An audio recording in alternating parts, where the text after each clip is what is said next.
I'm Carol, and this is Some Broad Thinking, where we expose systems so women don't get played. And today, I'm coming to you live from the Department of You're Fine, even though you may not be.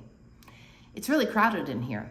And one of the reasons why is because from very early on in adolescence, we go to the doctor's office and we talk about our bad periods.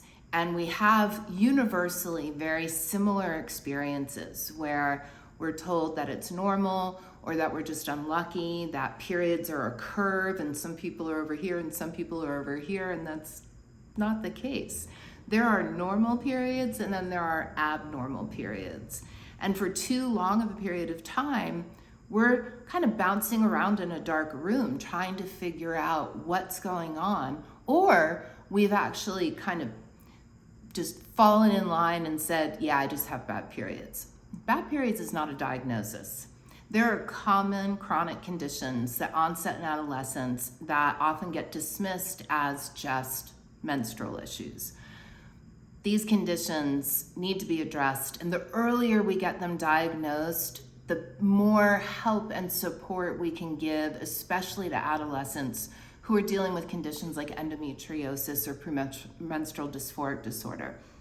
So it's really important that we understand why we're in the place that we are and what we can do to get out of it. So there are 3 themes that come up repeatedly in research around diagnostic delays for these conditions. And the themes are low body and health literacy, meaning we as patients don't understand our bodies as well as we should. Taboo and normalization, so that's society telling us that we shouldn't talk about our periods or we should hide our tampon in our sleep before we go to the bathroom. And normalization happens for so many reasons, not wanting to listen to us complain or feeling that we are complaining or we're being emotional or exaggerating our experience. And the 3rd theme is poor patient and physician communications, which is understandable because if the first 2 themes are present, so we don't really understand our bodies very well and we're taught that we shouldn't really talk about this stuff, then that's going to make it really hard to communicate with our physicians. So there are ways to improve that, and I, as a board certified patient advocate with over 10 years experience working with people who have so-called bad periods, subscribe to this channel because I can help you out a lot just through these videos. There's one very specific condition that I want to talk about in today's video that I think kind of sits at the core of why we have such a difficult time getting a diagnosis, and it's called dysmenorrhea, which means painful periods. And dysmenorrhea has 2 stages to it, or two labels to it in terms of a diagnosis: primary dysmenorrhea and secondary dysmenorrhea. And this is really funky. I've not heard a physician talk about it in this way, and I think it's really important for patients to understand this because it's going to help you navigate your way to a diagnosis, even though there's so many barriers put in place that get in your way. So I want to start with secondary dysmenorrhea. Secondary dysmenorrhea means painful periods caused by an underlying condition, okay? Primary dysmenorrhea is painful periods not caused by an underlying condition. So what that means is that the physician and your care team, they've ruled out the potential diagnoses and determined that your painful periods are not caused by an underlying condition.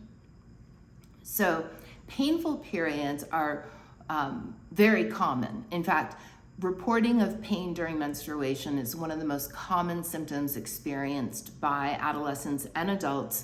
And in the adolescent community, it can be as high as 90% reported in research. So here's the funky thing about dysmenorrhea and the primary and secondary labeling. If you go to the doctor and you walk in, you've got about 6 minutes with that provider, and you walk in and you say, hey, I have bad periods. And they might say like, well, describe, what do you mean? And you know, they're painful or they're heavy or I feel nauseous, just different things like that, right? Different symptoms that for you may kind of cluster around the start of your menstruation. The doctor is going to consider whether or not you've had any medical treatment prior to this appointment. So have you been taking any kind of medications to deal with your symptoms? And if you have, and you still have them, they might recommend a different kind of medication. If they're not recommending an ultrasound or lab testing that goes, beyond just the basics, to get at what they call a differential diagnosis, a list of potential causes of your condition. If they're not doing that testing, then I think to myself, how are they ruling out the potential causes of my dysmenorrhea in order to give me the diagnosis that it's primary dysmenorrhea, meaning no underlying cause, just a painful period? If they're not doing the tests that rule out conditions like endometriosis, adenomyosis, PCOS, cysts, those types of causes of painful periods, if they're not doing the tests to definitively rule that out, then how can they actually say it's primary dysmenorrhea? It's a mystery, right? So if you go into a doctor appointment and you have painful periods, it's important that you ask the doctor to create a differential diagnosis list, a list of possible causes, and counsel you on the testing required to eliminate those causes from that list. This is what we call shared decision making. It means that you're working together with your doctor, and the doctor's informing you, and you feel like you have enough information to be making these decisions about your health care. It's super important. So let's say the doctor says, oh, you just have dysmenorrhea. First question that I would ask is, what are the potential causes of dysmenorrhea that would determine whether or not I have secondary dysmenorrhea or primary? They're gonna love that. Now you're taking action, you guys are getting traction together, and you're able to kind of push the system along to say, you know what, I'm not gonna get dismissed and sent home with a different pack of pills. I am going to get to the root cause of my symptoms rather than just medicate my symptoms, because I understand that a lot of the conditions that cause dysmenorrhea are progressive chronic conditions, and I want to have a diagnosis as early as possible so that I can take steps to slow or prevent progression where at all possible, and work with the right clinicians and the right support team to be able to have the highest quality of life I can, even though I have a particular condition. So let's talk about what's normal, what's abnormal. Normal, according to the CDC and World Health Organization, 2 to 3 tablespoons of loss per entire cycle. 2 to 3 tablespoons. I have lost that sneezing. Like that is like a utopian menstrual cycle to me. 2 to 3 tablespoons per the entire cycle. Never had that experience from the very beginning of my cycle. Over 5.41 tablespoons is considered abnormal uterine bleeding. Again, probably that was my first and second day. So those numbers, keep in mind, 2 to 3 tablespoons normal, anything over 5.5 abnormal. And you might be thinking to yourself, how do I know? Well, this is where I say the most important metric in determining whether or not you have a normal or an abnormal cycle is whether or not it disrupts your life.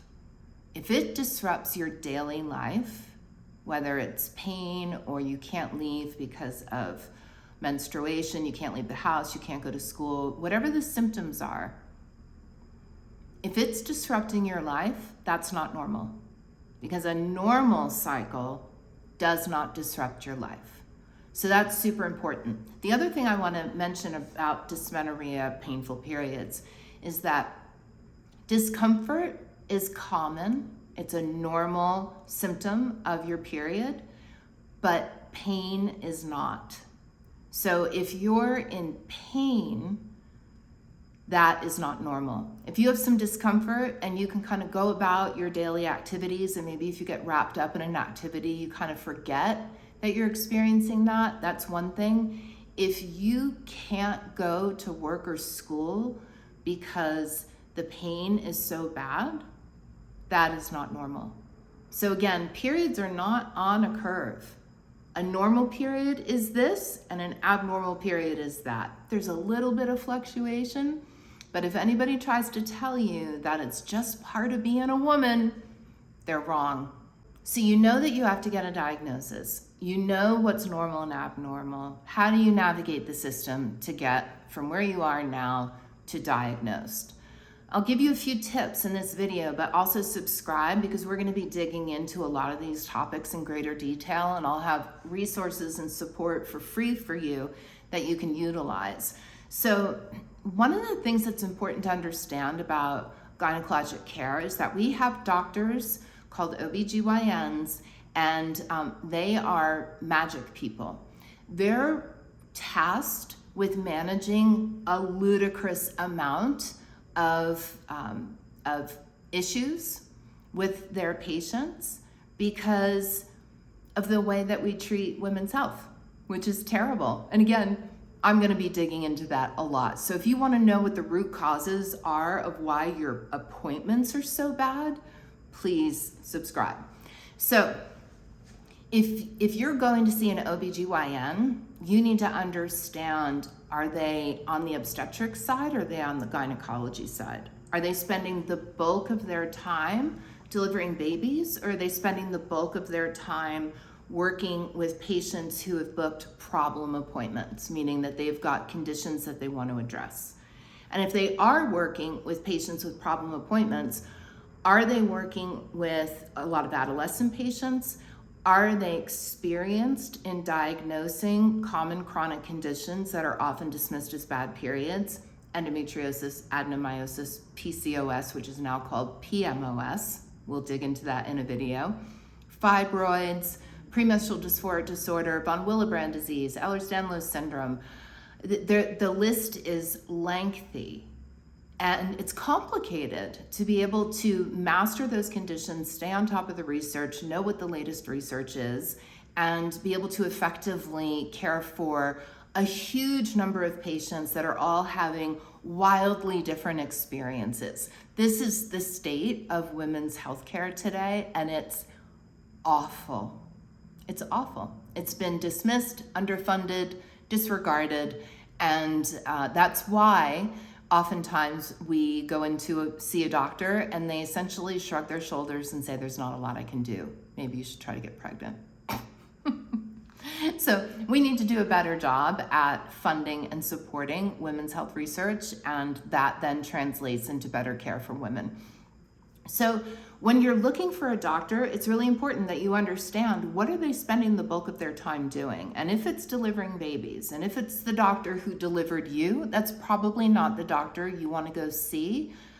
Go see them first, potentially, but what you want to identify is a physician who has chosen from their career perspective, they've chosen to prioritize and treat these complex chronic conditions. And so in a lot of cases, they simply can't. They might work within a system that doesn't give them the flexibility to do that. Hopefully they refer out to a specialist. They know what labs to run, what imaging to run, but it's not always the case. So I think it's really in your best interest to try to identify and vet a physician who has expertise in these common chronic conditions. The last thing that I want to talk about is believe her. Whether that's you believing yourself, or it's believing your child or your friend, believe her.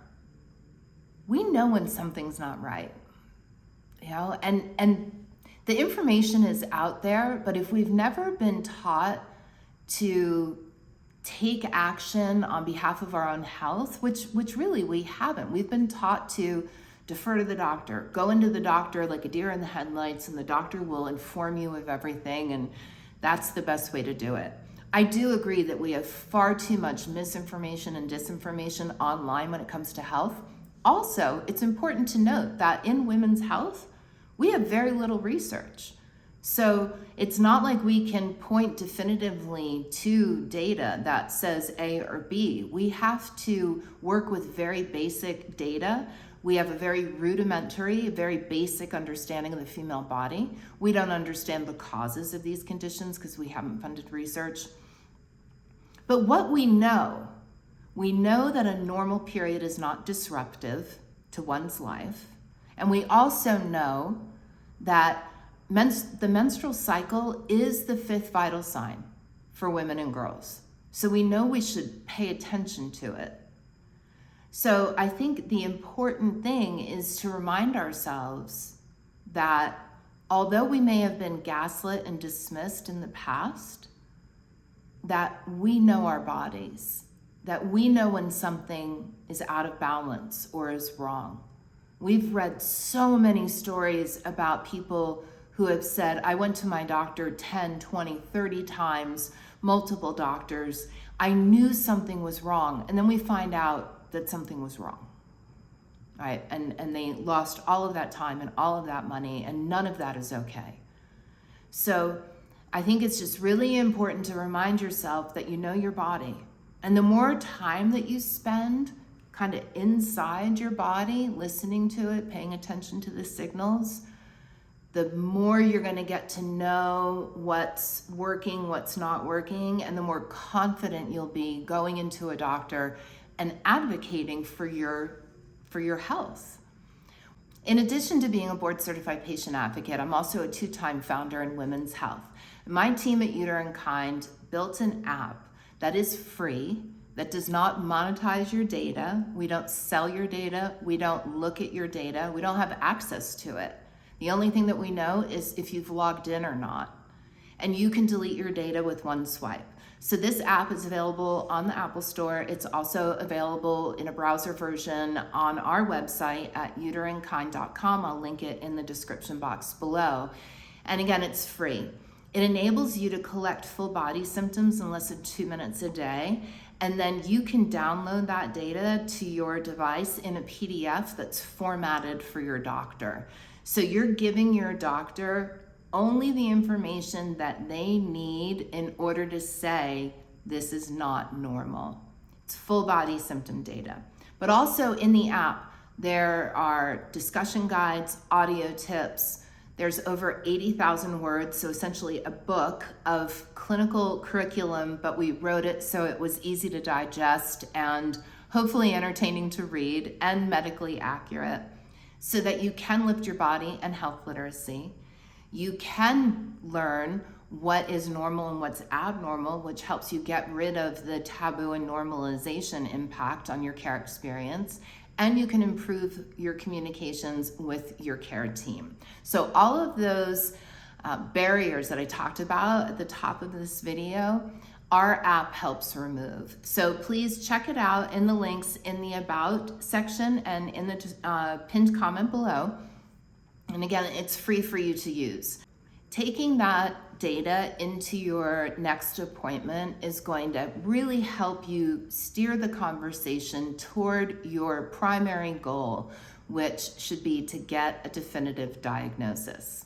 Now, in our next videos, I'm going to be talking specifically about the important actions that you need to take if you have a child heading to college this year or at college now, especially if they haven't received a diagnosis. So I'm going to go through the main things that you need to do before you say goodbye and cry your eyes out. I know, I did it. I cried my eyes out. And give you a packet of forms that you need to fill out and everything that you need to do in order to make sure that you are both positioned to have a really healthy start to the collegiate career.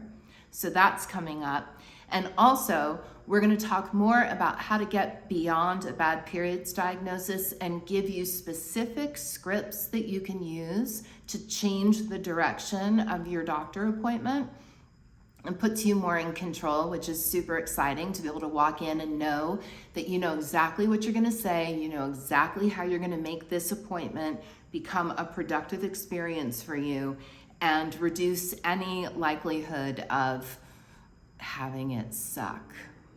If you have any questions about the Uterine Kind app, just post them in the comments below and I will answer them for you. And then also coming up, this is super important and time sensitive, what to do before your kids go to college, especially if they have not received a diagnosis. We're going to talk about the important steps that you need to take to make sure that you don't have a situation where your child's at school and you're not able to talk to the doctor or access any medical records, things like that. So make sure that you know exactly what you need to do to sort of preserve a good, healthy care team that surrounds your child while they're at school. And also subscribe to be notified when we drop our Campus Thrive Kit, which is going to include forms based on where your child's going to school, include forms that you need to fill out, not just for HIPAA and for medical power of attorney, but also things that protect your investment in their education, things around accommodations and how to deal with flare-ups at school so that you don't miss earning credits because of absences and things like that. So definitely subscribe to get notified when that kit drops, which is going to be in about 10 days. Thanks for watching and tune back in to find out where we're coming to you live from next.